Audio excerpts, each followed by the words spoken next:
Hello, my name is Amy Taub, and I'm a board certified dermatologist and a very proud member of the American Society of Dermatologic Surgery. And I'm excited to introduce you to Jenny Lewis, who I've gotten to know extremely well over the last number of years by becoming intimately involved with the goings on at ASDS. And she has partnered generously to offer ASDS consulting services, mainly in coaching either individual physicians through difficult transitions or difficult times, or good times if you want, or other members of your team, or even groups of your team. So, Jenny, why don't you tell us a little bit about that? Sure. Thank you, Dr. Taub, and it's a pleasure to be having you on this call with me. So thank you. So I've been working with the FLN, the Future Leaders Network program, for, oh my gosh, we're going on 10 years strong now, into its 11th year as well. And with that, doing the leadership development, and then out of that has also come the individual coaching. So we were having a conversation about how we expand these services to all the members and make it accessible. And so with that, I'm thrilled to offer my services to all the ASDS members in whatever capacity they need. And as you mentioned, Dr. Taub, that could be individual coaching for the doctors during transition. It's always helpful as we go through change, but also individual members of your team that may be struggling and they're valuable players for you and you want to hold on to them and you want to help them to be their best. And in some cases, it's even gone into doing virtual sessions with the whole management team using Zoom, and that's been working quite well. We do a series with some of the different clinics that are out there with ASDS members. So tell us why somebody would hire a coach. Well, why would you want to coach? I think the reasons are going to be different for every individual, but most often it's because the ones that I've been working with from the membership, it is about helping them to grow as leaders and to build their toolkit and enhance their skill sets so that they can work with their team and have that flourishing workplace. Often what individuals want to get out of coaching too is their specific goals that they want to work on. And they are often career oriented, but with coaching, which is 100% confidential, often it will reach into wider than just what's going on in the clinic and with their patients and with their team members. It could be personal as well. So there's many, many benefits. And the whole goal of coaching is to help people to move forward, not backwards, not down that deep rabbit hole where all the drama and the emotions are from the history, but it's about acknowledging the past, and now you're in control of the present and how you want to move forward. And that's my role as a coach, is to help people to move forward to their desired goals. So do you think that there's a stigma amongst people reaching out for help? I think a lot of us doctors like to think of ourselves as superheroes. We can do it all. We've done it all. We've, climbed many mountains. And the thought of asking for help is maybe an anathema. So how would you describe coaching in a way that is not necessarily a cry for help, but a way of expanding, like you said, your own ability to lead a team? Yeah, and that's a great question, Dr. Taub. And I think there can be some sort of thought or mindset that, oh my gosh, I'm going to reach out, I should be able to do this all myself. And that can hold people back. What I found with the doctors that have approached me and that I work with directly through the Future Leaders Network and also through individual coaching is that the reasons of us, because coaching again it's a thought-provoking creative process where I actually help you, if you are as coaching you directly, to do your best thinking about a situation that you have to deal through, because life is so crazy busy right now. People are under chronic stress with what we've been going through with the pandemic. And then, that overlays everything else that you do in running your practice and in your personal lives. So it's about providing that safe space, no judgment, and what is it that you want to work on and move forward on. So it could be that you're already very successful, but you're looking at expanding your clinics or getting a different site, or you want to make sure that the team that you're hiring, you're getting the right players for your team, the right complement. There's so many different reasons. And it's to help you do your best thinking around that. It's not about me telling you what to do. I bring a neuroscience background to this as well, and the positive intelligence. And what we know about our brains is that no two brains think alike. So you're not going to come in, you're not going to come in and say, you should, like, let's say somebody was trying to decide whether to open a new office. You're not going to say, well, you should open a new office or you shouldn't open a new office. You're going to say, you're going to figure out what opening a new office entails for that person, how they feel about it. Is it going to add more stress? Is it going to improve their situation? What are they really looking for by doing these things, et cetera? Yeah, absolutely. And I think what you just demonstrated there is about really doing some good listening, some deep listening, and listening behind the words and asking the right questions to help whoever I'm coaching to get clarity about how best to move forward that is going to be in alignment with their goals.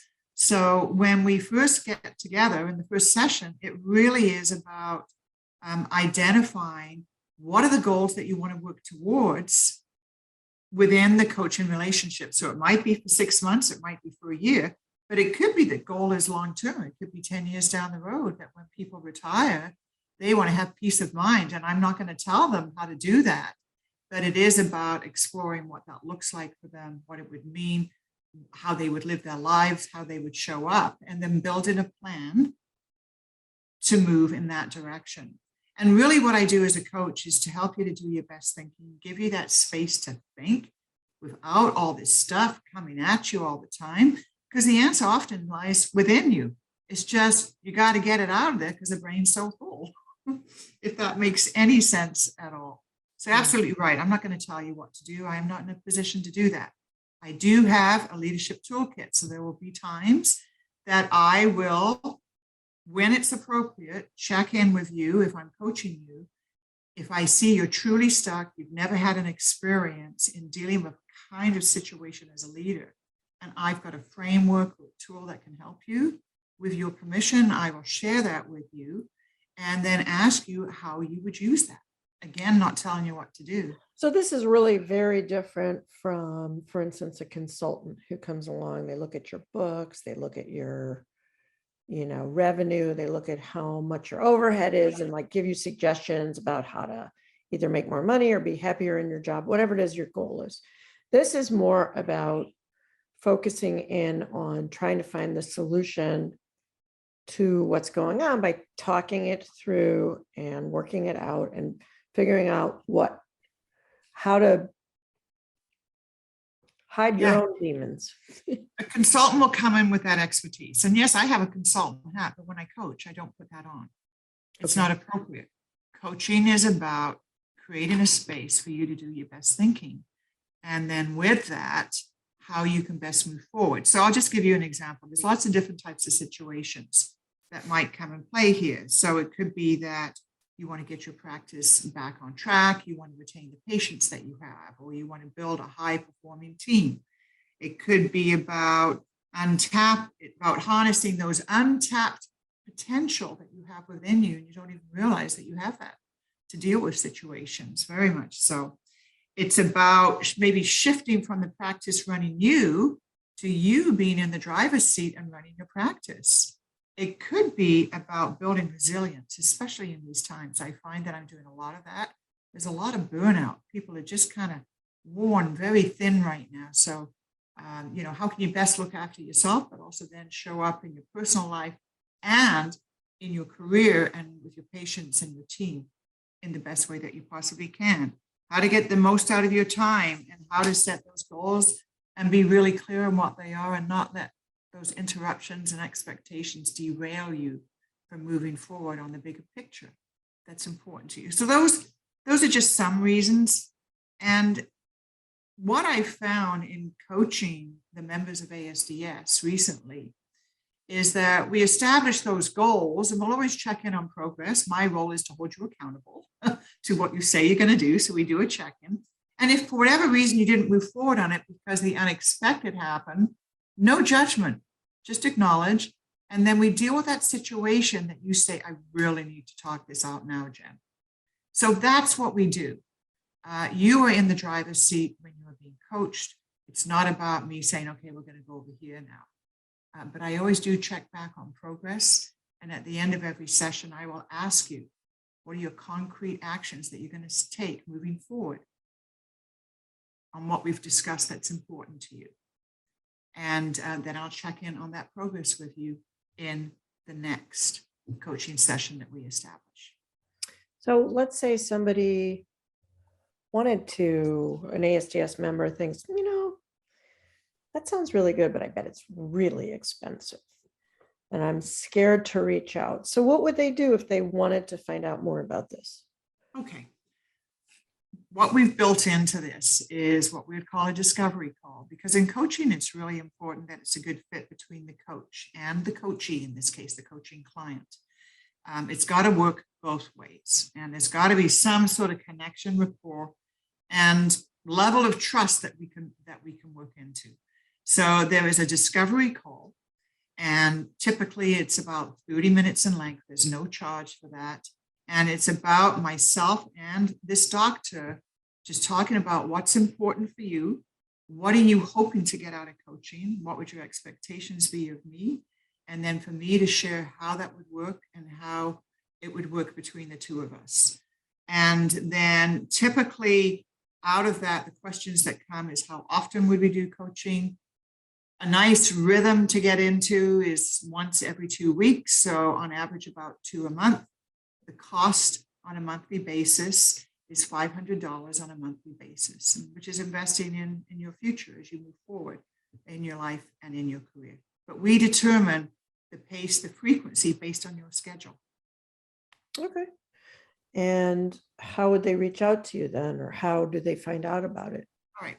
Well, there's a couple of ways. You could email me directly, which is Jenl, Jenl, at lewcoconsulting.com. That's LEWCO consulting.com. And probably an even better way is through ASDS directly, because we like to track which members are, curious about this.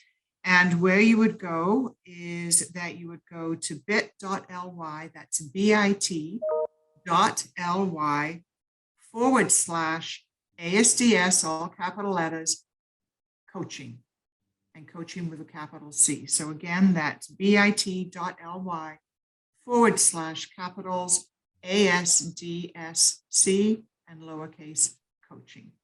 And then what the ASDS team will do is they will forward on your request to me. They'll send you a form to just let us know what you're looking for. And then I'll reach out and get in touch with you from that point. And we set a time. What if things aren't going well? Like, what if you don't like it or whatever? Is there an obligation to continue or? No. So typically with the coaching, it's about anchoring new habits. So that takes time. So that's why, a steady rhythm, steady pace is very good. But also there are some people that are really quick on this and they pick up things quickly and they only need maybe 3-4 sessions. And then they're good to go. They've already, they feel equipped, they feel confident, and we would then disband the coaching relationship. Some people put the coaching relationship on pause. So I'm working with a resident as an example. We've done 4 coaching sessions. Oh my gosh, she was amazing. I find most of the doctors that I work with are high achievers and accomplish a lot when you set your minds to it. So she got where she needed to be, but in about 6 months, she's going to be going through the fellowship applications and interviews, and she's going to be calling me again to support her through that process. In other cases, it may be to your point, Dr. Taub, that it's not a good fit. It's not working out. It's not what you expected. So all that I ask from the people that I coach is that you would just tell me directly. Just let me know. But we do that check-in at the end of every coaching session. And there is an opportunity then to say, this is working, or you know what, Jen, I think I'm good. and at this stage, no longer require your services. But I always suggest try 2 or 3 to get a really good sense of what it is and the value that you can get from this. Well, it sounds like a really exciting opportunity. I think I've known Jen for quite a few years now because she often leads the Industry Advisory Council leadership, which I've been so fortunate to be a part of for many years. And now this year I've been a mentor, and it is just always calming to see her because she approaches you as though you're an equal, and you really do feel like there's no judgment, which is really a hard thing to pull off. Thank you. So you've gotten rid of most of your saboteurs, I see. Oh, we all have our saboteurs, but that's part of the fun of when we get together and know each other in coaching. What are they? And for those of you that aren't familiar with saboteurs, it's those are the voices in our head that camouflage themselves as our friends, but they actually damage us in the long term. So it's that negative mind chat. Yeah, We work on that, myself included. exactly. Yeah. All right. Well, it has been a pleasure, and I hope that I'm sure, I can't imagine anybody who couldn't think of a way to benefit from these coaching sessions to improve the way that you approach different issues. I've been the beneficiary of those through the FLN, and it's definitely helped my outlook and helped my efficiency, I will say, and happiness. So. Wonderful. Well, thank you, Dr. Taub, and thank you, ASDS, for the opportunity just to talk a little bit about what this is. And I hope for those of you that are listening in, it answers some of your questions, and you'll reach out and call if you believe it's going to be helpful for you. Thank you. Thank you.